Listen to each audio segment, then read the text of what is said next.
What's up YouTube, Card Boss here. We're talking about cards, money investing. Today we're going back to one of our favorite cards, Marvel Vibranium. Right, I did a kind of like a premiere on Marvel Vibraniums about a week ago or a week plus ago, and talks about a lot about the cards and the potential behind our Vibraniums, right? So today I'm just going to expand a bit further about basically addressing some of the questions I've been receiving from my viewers, right? Specifically on grading Vibraniums, about what kind of cards should we grade, who do we send to, and all those kind of things. And I'm going to talk about something that's completely different. It's not about sending to PSA or SGC, but what is the merits of grading Vibraniums as a whole and whether or not you should do it. And that's the gist of the video, okay? So, but before that, let me talk a bit about the Vibraniums itself, okay? So the set's from 2015. It's a standalone set. It has a 90 card checklist with base cards, raw parallel.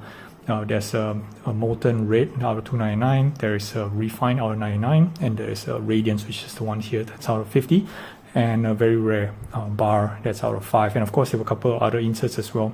So a lot of attentions are focused on the parallel, specifically the 3, the radiance, the refined, and also the moltens. And we can see that in the price escalations in the last, say, about 2 months, right?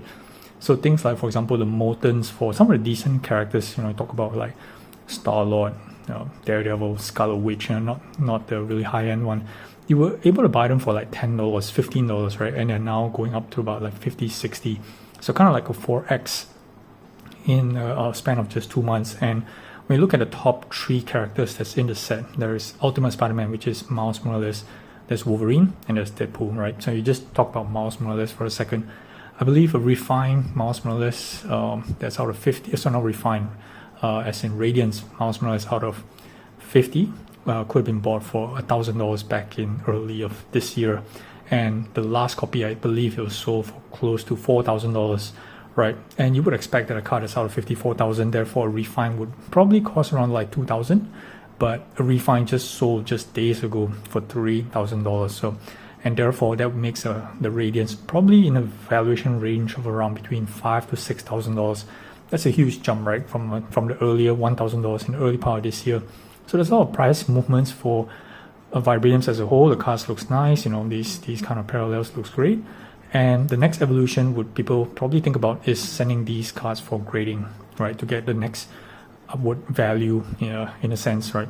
So in this video, I'm going to talk about why I think that I'm not quite a believer for grading Vibranium cards, right? And you're going to find that a bit silly because doesn't grading add a lot of premium in terms of selling? Yes, it does still add a premium, but is the premium worth the time and of course the cost? And that's what we're going to talk about in this video. Okay, so let's look at one example for Vibranium, right? Why these cards are actually pretty good for grading. I talked about this in my previous video on why I like Vibranium's card quality as a whole. So if you look at the card stock, right, it's slightly thicker than your usual card stock. This is a bit firmer, which is great. Okay, I like the glossy surface, which is easy to clean with your microfiber cloth. Okay, and because of the thick cardstock, you don't actually get any issues with the edges and also the corners, right? So they're easy to spot for any defects. But that being said, the difficulty of grading these cards has a bit of impact on the premium, all right? And how it works is the easier the card grades, which means to get a 9 or a 10, the lesser the premium that's available. Okay, if that makes sense to you. So a card like Vibraniums, right, like in this case, the Radiance here, it is pretty easy to identify whether or not this card, when you send to PSA, for example, will get a 9 or a 10. It's that straightforward, right? You look for surface marks, right? You check whether or not the corners and edges are good. And I would say pretty much 70% of the time, you get it right. Minimum of a 9, perhaps some microscopic mark or a dot that you missed out, right? Dropping it from a 9 to a 10. But most of the times, the grades are pretty predictable for Vibraniums, okay?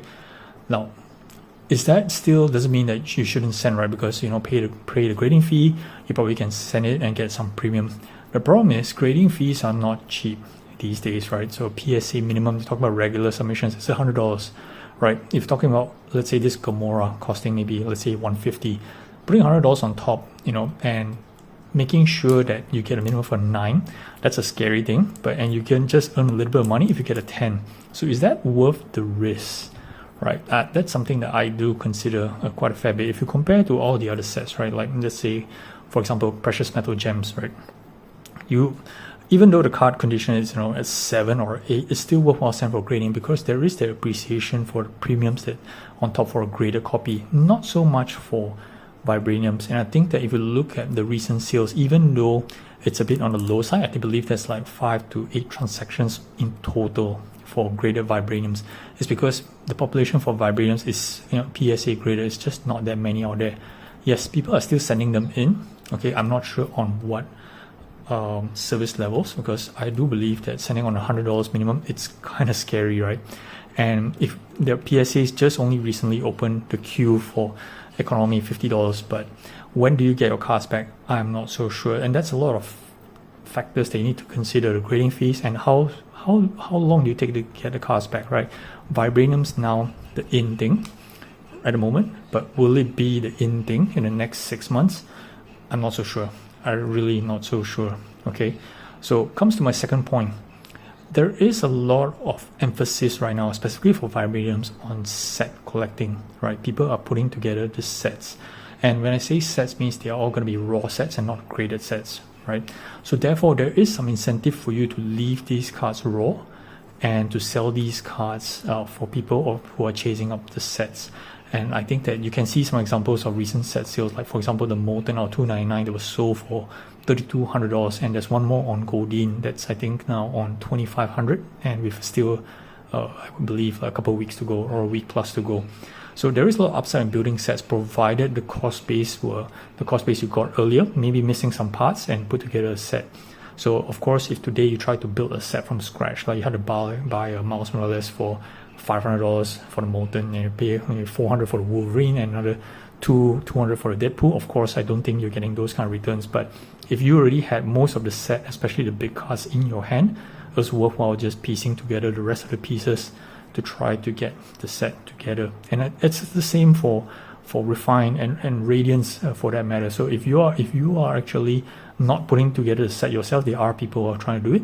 And if you hold certain pieces, especially the rarer ones like the Refine or the Radiance, right, these can command some money, but provided they stay raw. If you send this to PSA for grading, you try to luck with the economic submissions, it's going to be like 6 months before you see these cards back, and not necessarily Vibraniums would be the in thing then.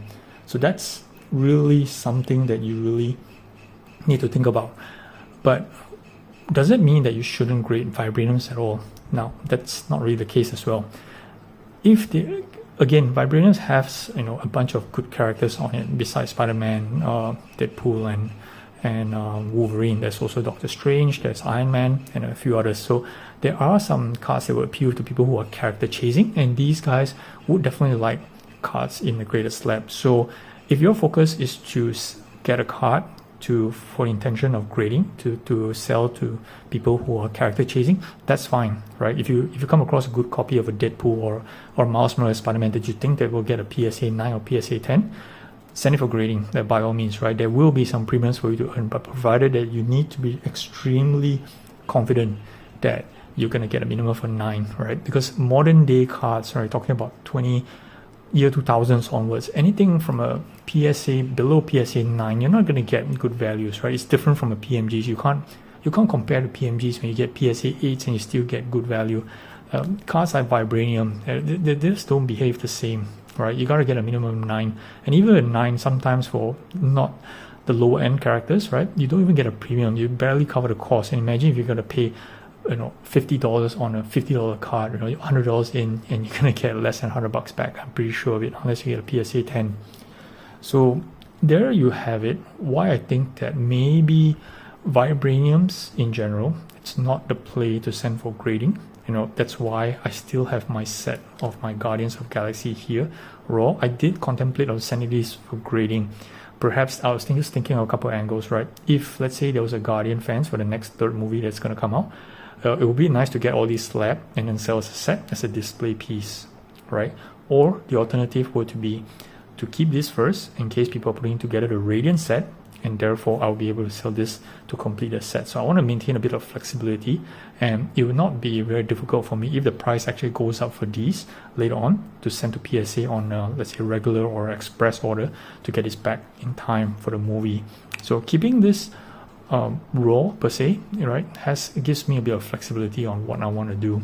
These are all nice cards, right, and I do again agree that there is some value in grading, but at this juncture for Vibranium specifically, you want to have that a bit of flexibility. And I think that where most people are gravitating towards is building sets, right? So if you have some good pieces and they acquire for good prices, I would be trying to aim for customers who are gonna buy those pieces to help fill up the sets. All right, that's all I have for now. Hope you find this video educational. Thanks for watching, guys. Do like, subscribe to the next one. Cowboys out.